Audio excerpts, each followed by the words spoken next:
পিছনে দেখো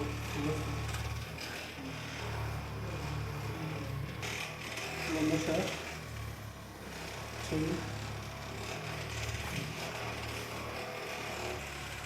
ছেড়ে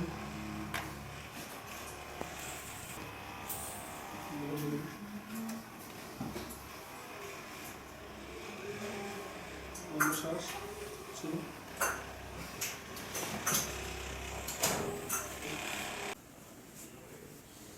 লম্বা শ্বাস ছেড়ে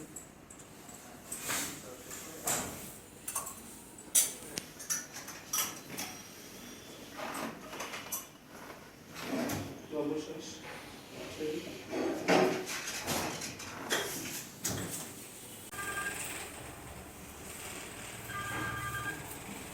কি লাগছে এর মধ্যে? না আমার হাতে কখনো ফ্রি হচ্ছে, তোমার বডি কি লাগছে? ফ্রি ফ্রি লাগছে। ওকে, আপনার কি কি প্রবলেম হচ্ছে এগুলো এখন ফোকাস দিন। এখন আপনি চেক করুন। হ্যাঁ বাম হাতে যে শোল্ডারের ব্যথাটা ছিল এটা কমে আসছে, আছে কিন্তু স্টিফনেসটা কমছে। আমি একদম পুল করতে গেলে আগে আমার মানে আরো মানে মোবিলিটিটা কম ছিল। লম্বা শ্বাস ছেড়ে